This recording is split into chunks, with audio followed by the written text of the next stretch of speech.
Oh, you're still watching Ways now. The last day of Carnival and day before Ash Wednesday, Fat Tuesday, is the intertwining of a period of festivals and feasts that lead to a time of fasting and reflection, also known as Shrove Tuesday and Mardi Gras. This enduring celebration has many traditions and deep roots around the world. Mardi Gras, that's French for Fat Tuesday, dates back to an ancient Roman festival honoring the deities Lupercalia and Saturnalia, which took place in the mid-February. When Christians arrived in Rome, they incorporated the festival into Lantern preparations for centuries, and this solemn feast prepared Christians for the season of Lent and used up valuable meat and supplies they would be abstaining from in the days to come. Now, traditions surrounding the days have changed through the ages, through time and culture. The practices of Lent and Carnival, Mardi Gras, and Shrove Tuesday have varied and became, or it has become incorporated into different religional customs. So that's it. I'm not a Catholic, so I can't relate, but I don't know. Do we have a Catholic here? Yeah, used to be. Oh, used to be. So before I joined the dancing troupe of Redeem. Dancing troupe. I got tired of Ave Maria. Of Ave Maria. But do you have like special things you do before the Lent season? And why is it that Catholics don't eat meat or something? Why? Who said the Catholics don't eat meat? From what I read, they don't eat before, so that they eat a lot of meat, so that. Yeah, because the meat is just like some kind of sacrifice towards the flesh, right? So it's more like you just give up something just to be solemn in Christ and then spiritual benefits. Okay, so happy Shrove Tuesday to you guys. I hope the Lent season brings good tidings for all of us. All right, so how I will start with Norma first, because what did you find for us in the news? Okay, so today's news has our dear president heading out to London for another medical checkup. President Buhari will proceed to London, the United Kingdom, for routine medical checks that will last for a maximum of 2 weeks. A statement released by Femi Adesina, Special Advisor to President Buhari on media and publicity, says the president will depart Abuja on Tuesday, March 1st, to participate in the commemoration of the 50th anniversary of the United Nations Environmental Program, UNEP, at 50, scheduled for the 3rd and 4th of March, this year in Nairobi and Kenya. Yeah. Also, sequel to an invitation extended to him by his Kenyan counterpart, Uhuru Kenyatta, the president is expected to deliver the national statement of the country and participate in high-level dialogue sessions on the environment at the event as well. He will also be accompanied by the Minister of Foreign Affairs, Godfrey Onyema, Minister of State for the Environment, Sharon Ikazo, National Security Advisor, Major General Baba Gana, and Director General National Intelligence Agency, Ambassador Ahmed Rufai Abubakar, and the Chief Executive Officer of Nigerians in Diaspora, Abike Dabiri. So, long and short of the story is that the president has gone off on another 2-week medical assignment. And, it's still... I don't want to talk too much on this, but I want to be able to put out that we wish him the best, and hopefully this will probably be the last of the medical checkups that he would have to go for before he hands over, because to the second person, to the next person that will also start begin the medical trips that were needed. Okay, so for this dispensation. You want to say something on this? Not yet. And two, if I may say again, I think this will also inform us when we are participating in the elections. We want people who are healthy to be able to be put in government so that they can focus most of their energy towards doing the job that they're okay, so I know that occupying that position can be really tasking. Some people like Obama went with full black hair. they came out with all white hair, looking very At least old. it was and all white of that. hair, not that he had to. No. So let me explain something. something. So the point I'm driving at is, these things would always continue and would always get our government officials going abroad for medical checkup. I don't have a problem with that. The only problem that I have is who funds this trip. Now you're going on a medical trip. Look at the list of people that you listed, that right? are following. Now on this is on one hand. There's a video also going round of Bisi Fayemi, that's the governor of Ekiti State, the wife, leading a delegation of women to go and give a birthday cake to the wife of the president in Dubai, singing happy birthday song to her.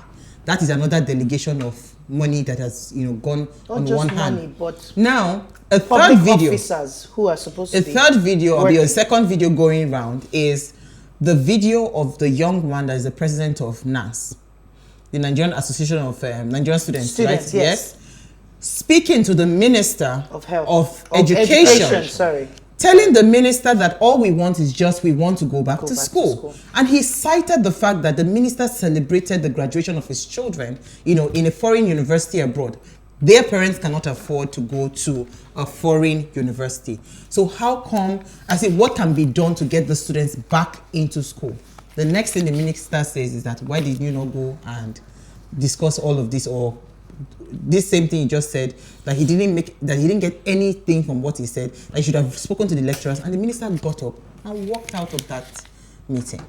I mean, this is the height of impunity. How do we solve healthcare if our president is going abroad all the time for medical checkup? How do we solve education, the challenges we have in education, if most of our government officials, even me, I'm not a government official, I use my money, but I cannot afford to have my child school in this country, not because of anything. It's because of the dilapidated state of our educational system. And that's why the NANS president brought up that issue. And if we continue to have this foreign, what do they call them now? This foreign trips or foreign tourism or whatever, whether medical, health tourism or whatever. In any form. Tell me how we'll fix our internal structures, our health system or institutions. Can I just add that, I'm going to use a bit of age right now, because I'm thinking to myself, for as long as I noticed that the sky was blue, the leaders of our country have been using these areas to bamboozle us, to promise us that we're going to get this, we'll give you good roads, we'll give you education, free education, health care, because those are the expectations of the average Nigerians. Like, we're really not asking for much. And so they know that. But then the question is, if I was a crooked politician and I'm thinking long term, and I'm thinking about my family and my friends to keep them in power perpetually, why would I want to make things right? That's number one. Why would I really? Because once it is right, then we would not need all those stories anymore. All right? You will have to really do more. And then maybe you're afraid I'm not able to meet up with these people because now they're more intelligent. Why should I make it right? The second one is we worship money a bit too much.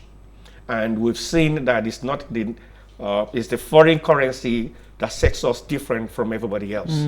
So the easiest and fastest and most legitimate way of putting foreign currency into your account and going abroad is by keep on going for medical trips, keep on going for all these things, because the system will say to you, have extra code and stuff like that, legitimate reason. But at the end of the day, we're just killing ourselves. And I find a lot of them to be totally unserious, because what does it really take for a local government? We have 774 local governments.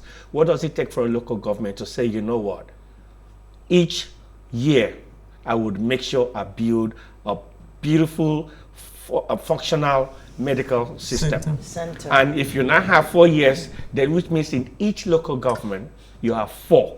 And that is how you build. That is how you build in major cities.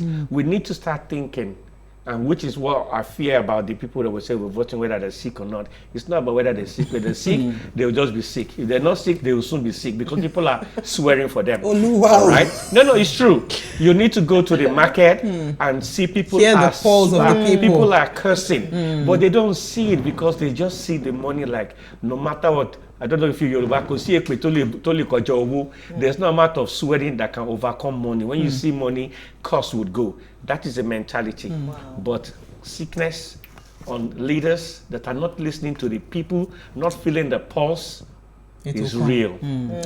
Okay, quickly, because we're running out of time. I will run out of time, Mother. Go ahead. Okay, Your story is. Oh, you want to say something quickly? I just wanted to quickly chip in on. First off, a lot of money has gone into the medical sector in Nigeria. So I'm still wondering why our leaders have to still travel out for this. And given the fact that we keep talking, everyone keeps talking about this, but it's still happening. It's almost like they're just paying deaf ear to whatsoever is happening. But anyway, that's by the way. So yeah, your story quickly. Yeah. Go to. So what I found online is rather really interesting. You know, I keep saying like I see things online, but yet when you see there are other things which when you see online you'll be like, what's really going on? So my there's this story I found online. Man falls in love with triplets, marries all 3 sisters in cute wedding ceremony on the same day. Luizo, a polygamous man from Kalehe, South Kivu in DR Congo, recently married triplet Natasha, Natalie, Nadege in a colorful wedding ceremony. The man said he was shocked to meet the 3 identical women after visiting Natalie's house to formalize their marriage, and they told him to marry all of them. First, he met Natalie, and from the story, whenever he goes to visit, and he doesn't see Natalie, and he sees her sister, he goes ahead to interact with her, and in the course of the process, he fell in love with her sister, and finally, when it was time to fix the wedding, he decided to marry the 2 sisters. But their family were like, since they're triplets, can you marry the 3 of them? And that is how he got married to. I paid for 1, I got 3. It's just. Well, wait, Buy 1, get 2. But is that a good or bad thing? I don't think, man. Like, what it's are relative. It's No, is relative. it? I'm asking a question. I've got 3 women here. Is it a good thing or bad thing? Women, Let us be real. I understand the There are lots concept of women polygamy, going but to top of the mountain to go and pray, for husband. looking for letting somebody's son come but and marry it me. is up to the people who are involved. If the sisters felt that that it was okay for them to marry one man, It's not okay. it's up to them. It For me, has it no would not be justification. okay. I For can't me. even think it. Okay, 2 For stories, me. right? But what about the story about the twin sisters that insisted? I think they're about 40-year-old now and they're not married, right? And they insisted. That the same person. God bless you. So what's that? I'm a twin, and You I'm see? taking it personal. You see? They insisted. They insisted. Then there's another country in southern or central Africa that is saying, listen, there's shortage of men who. This is how you used to But deceive all the women. And so whoever all said the that? Wait, is Nigerians it are now, founded? some Nigerian men Is it say, well, founded? me, I want Jackpa. I don't think it's No, founded. it is, though. That's the narrative out there that men are scarce. It's a narrative, but is it factual? No. Yes, it is. In terms of, instead of statistics and It data. is, I know. You know, because like, how do you 3 of you It not sisters gonna work, don't worry. with the same for me, man? it's I not going understand to the work. concept of But if polygamy, but it works for sisters- them, Listen, it's if fine. you go to church, that's how you know.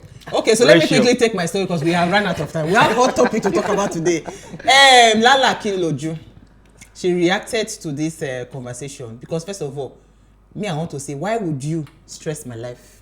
So this Nigerian university and their no bra, no underwear policy for female students, is it that they don't see the ridiculousness of it? Also, they did not, or did they also check that male guys are not wearing underwears? Or is this madness targeted at women? So according to the report, right, there's a university, Delta State Polytechnic, Ugwashiuku, declared that there's a no bra, no entry, no pants, no entry policy for female How are you students. do you have I don't a understand. I want detector? to check I know Do you have a detector to wow. determine So a whether video, someone is wearing a underwear? video surfaced online last week that showed that female students standing outside the school gate said that they were denied entry rather because they were not wearing underwear. Security guards were sanctioned at the school entrance to check the students, or stationed at the school entrance to check the students whose dressing were not in line with the policy. So, My question is this country, really, and this is my there's concern. a no bra day by the way, and that day I'm not going to wear a bra. I will My come concern. without a bra. Let me see who will stop me from going on Okay, air. thank you for the heads up. TV. But my TV will be concern, cracking everywhere. my concern really is that we tend to focus all of our energy on the things that really don't make sense. Because I don't It's know. possible that, okay, so let me explain. It's possible that, some Indecent girls... dressing is not about hold on. only bra, Let me explain. So, no bra, some girls, especially no with the underwear. breasts, the nipple, that they don't have the, what do they call that one? The melting nipples or whatever it is they call it. It's always permanently, so maybe Do you know that? But do you know I'm that trying to some defend- people It's not- still wear bras and still have Yes, pointy so that's nipples? why they now have So it's not bra, the- they use nipple pads to cover it. No, I'm just trying to help the lecturer. No. But let's be honest, right? Yes. I think just like you would probably have it in churches and stuff and in mosques, I think there are two issues. It's either it's been ascertained to be a distraction. Yes. All right. And once you have a distraction in a class, then it means half of your class are not listening. No, it's true because a lot of men can be weak. And It's they not move by what the they fault see. of the woman. Women can dress whatever they want to, but men don't have that kind of control. Like, this is not mine, it's not my business. This is something I've seen before, not seen, but you just focus like that, instead of listening to the algebra class that you're supposed to listen to. So it's a distraction. Yeah. And that would tell on the lecturer because the class now would not pass. Well, I on the think they level. should make it Well, two actually, ways. I If they stopped at bra, I will leave it. But when they now say pants, so they check a boy that is not wearing his boxers or his briefs? No, it's not. It's not a competition. I think the emphasis should be on indecent dressing and not just the bra. How do you measure that one? There are people who do not wear underwear, Yes. but you would not know. Yes. There are also people who wear underwear and it's a distraction. Yes. There are young people, even the men that you're talking about. I've seen people who are wearing boxers, but because of this thing that they sag all over, they bend over, everything is spilled out. In fact, there's And a it's a school, I will not problem. mention the school. Zazu style. There's a school that problem. Elsa is supposed to start next week. I was supposed to go to the school, but at this point in time, I'm reconsidering. Because the list of things that they gave me, that I love to wear my jeans and my sneakers. They say sneakers is not allowed. Jeans is not allowed. Is it covenant? It's not covenant, but I have the school in my head. I'll tell you after the break. We'll go on a break now. I want to discuss, what are we discussing? Fuel scarcity. It's not Bryce. No, it's not fuel scarcity. Stay with us. We'll be right back.